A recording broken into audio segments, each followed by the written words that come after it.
A crise está afetando a economia como um todo, e o mercado imobiliário é um dos mercados afetados de maneira relevante. Mas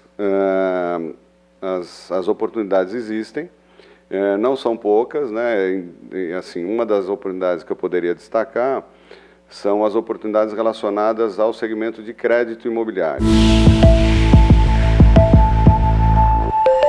Sobre a situação do mercado de fundos de investimentos imobiliários durante a crise aqui no país, eu converso agora com o Vitor Bidetti, que é sócio-diretor da BREI. Oportunidades ou dificuldades nesse período turbulento aqui no Brasil? Oportunidades de maneira relevante, algumas dificuldades também, sem dúvida nenhuma. A crise está afetando a economia como um todo, e o mercado imobiliário é um dos mercados afetados de maneira relevante.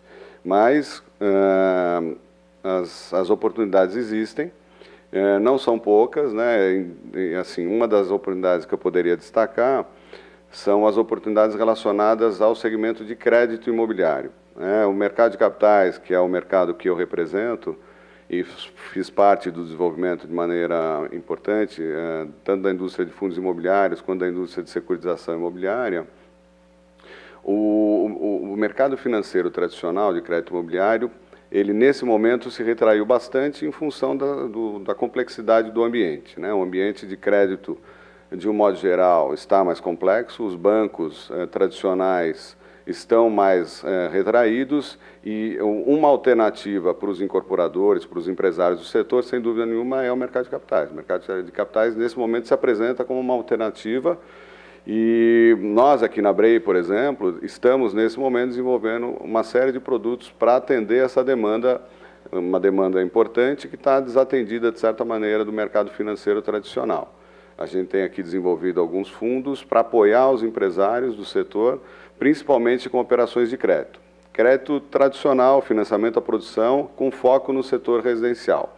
Um segundo fundo que a gente vem desenvolvendo para um setor também importante e desatendido dos modelos tradicionais de funding é o segmento de loteamentos. Esse é um segmento que também se encontra desatendido, e o mercado de capitais também passa a ser uma opção para atendê-los, né? Como é que você adaptou esses produtos para uma maior aceitação e atender essa lacuna durante a crise? Então, assim, o produto, do ponto de vista prático, como financiamento, ele funciona de maneira similar, muito parecido com o financiamento tradicional de banco. A diferença é, de fato, a fonte de recurso. A fonte de recurso tradicional do mercado de crédito imobiliário ainda é a caderneta de poupança. A caderneta de poupança sofreu bastante nos últimos meses em função do cenário, em função da taxa de juros mais elevada, e houve uma série de saques. Essa fonte de recursos hoje não tem se mostrado suficiente para atender o mercado, e então fundos como o que eu estou desenvolvendo acaba captando recursos de investidores institucionais e alimentando o mercado de crédito imobiliário. Então, basicamente, esse é o caminho. Vitor, você já tem um histórico de desbravador do mercado financeiro aqui no Brasil. Eu queria que você falasse um pouco e até do desafio de adaptar a questão de regulação aqui no Brasil, que é bem diferente do que ocorre no exterior, com a captação de clientes para investimento aqui no país. Sim, de fato a gente desbravou, fizemos um trabalho que começou em 99 lá com a Brazilian Mortgage, e para desenvolver o SFI, de fato, é uma legislação de 97, até 99 nada tinha acontecido.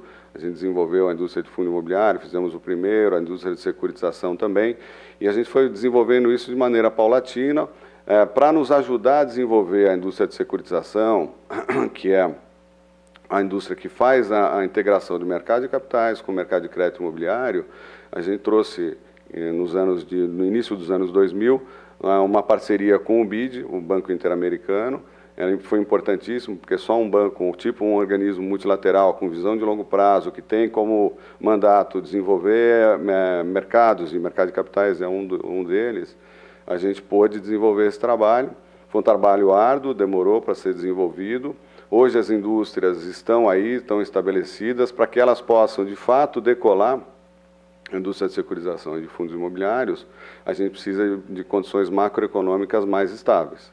A gente está vivendo hoje aí ainda um momento de descompasso de política e economia, tem taxa de juros ainda elevada, se aproxima uma provável alternância de poder que indica um retorno de queda de taxa de juros. A gente já tem taxa de juros futuro declinante. Se de fato houver a alternância, que eu acredito que vai ocorrer, a gente imagina chegar ao final desse ano se aproximando de uma taxa de juros que é um patamar que para o setor imobiliário é uma referência, que são os 12% ao ano. Essa é uma referência importante para o setor. O setor começa a funcionar de maneira mais interessante, de maneira mais dinâmica a partir dos 12 para baixo. Então, a gente deve ver esse patamar ocorrendo a partir do ano de 2017. Eu imagino que se a coisa caminhar como se indica, a gente deve ter o ano 2017 abrindo com 12% e chegando ao final do ano por volta de 10% ao ano. Isso para o setor financeiro imobiliário é muito bom, muito importante. Os investidores passam, de fato, a diversificar novamente e olhando para o setor imobiliário como uma alternativa importante, como de fato é, e as condições ficam mais ajustadas para o setor. O foco atualmente está no investidor, no público interno ou de fora do país? A gente acaba atuando, aqui no caso da Brea, a gente acaba atuando com os dois tipos de investidor. Hoje existe um investidor internacional olhando com cuidado para o setor e buscando oportunidades, e elas existem, de fato existem, existe aí, em função da crise, um contraciclo importante ocorrendo no país, e o setor imobiliário ele vive de ciclo e contraciclos. Os contraciclos são os momentos de oportunidade. O investidor internacional ele está olhando muito nesse sentido, de oportunidade que possam gerar retornos importantes. Do ponto de vista de câmbio, é um bom momento de entrada para eles também, porque o dólar está num patamar mais elevado e para o investidor internacional essa é uma boa janela de entrada. Investidor local, os investidores de grande porte, os institucionais, family office, fundos de pensão, eles continuam ativos, menos ativos em função da taxa de juros, que ainda é elevada, e isso acaba concentrando eles um pouco mais na renda fixa. A partir do ano que vem, se a gente de fato for para esse patamar de 12, declinante, etc., esse movimento de diversificação para o setor imobiliário deve ocorrer de maneira mais forte.